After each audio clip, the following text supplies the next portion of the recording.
So in this video, I will show you how to change search engine to Google in Microsoft Edge browser.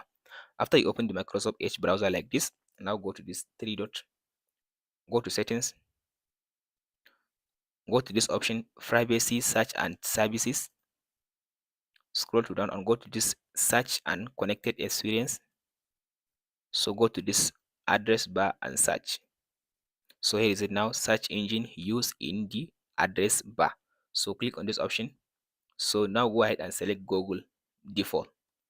After you select Google default, so now go ahead now and close the browser. So open up the Microsoft Edge again.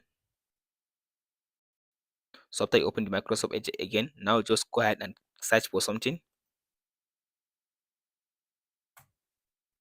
So as you can see now, here is it now, is Google. So that's it guys on how to change the search engine to Google on Microsoft Edge browser. Be sure to like and subscribe.